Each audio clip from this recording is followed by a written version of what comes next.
Bonjour à tous, dans cette vidéo nous allons parler des types de phrases.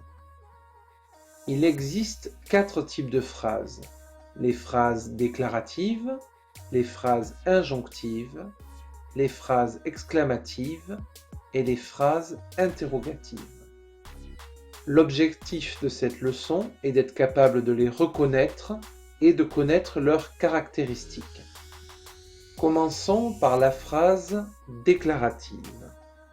La phrase déclarative donne une information ou une explication. Elle se termine par un point, comme dans l'exemple « Le magasin ferme à 18 h ». Puis, il y a la phrase injonctive. La phrase injonctive donne un ordre, un conseil, mais elle peut également exprimer une interdiction.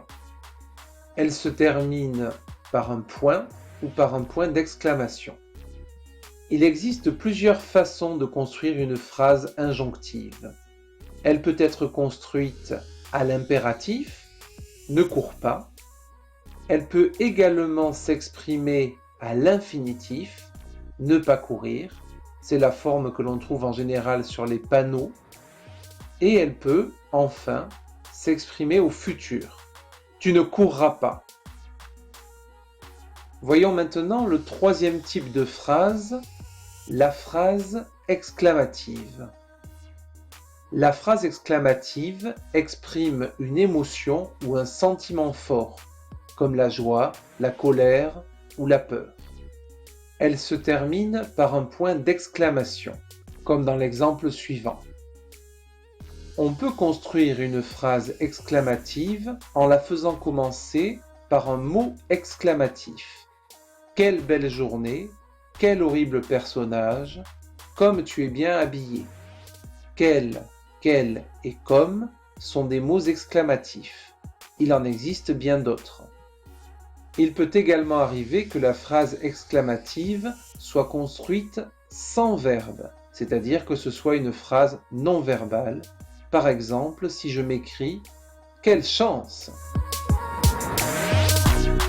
Pour terminer, nous allons parler des phrases interrogatives.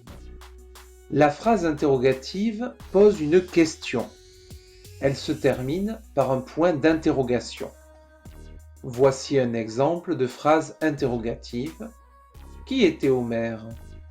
Comme pour les phrases exclamatives, je peux construire ma phrase interrogative en la faisant commencer par un mot interrogatif. Que vois-tu à l'horizon ? Lequel choisira-t-il ? Pourquoi étiez-vous absent ? Quand viendras-tu dîner ? Dans ces exemples, que, lequel, pourquoi et quand sont des mots interrogatifs. Enfin, il arrive souvent qu'une phrase interrogative soit construite avec un sujet inversé, comme dans l'exemple « Où habitez-vous ?» Le pronom « vous » est le sujet inversé du verbe « habiter ». Pour terminer cette vidéo, un petit avertissement. La phrase interrogative ne va pas se construire de la même façon en fonction du niveau de langue. Par exemple, au niveau de langue familier, on pourra dire « Tu viendras demain ?» sans sujet inversé. Cette phrase, au niveau de langue courant, se formulera plutôt « Est-ce que tu viendras demain ?» Enfin, au niveau de langue soutenue, on inversera le sujet et cela donnera « Viendras-tu demain ?»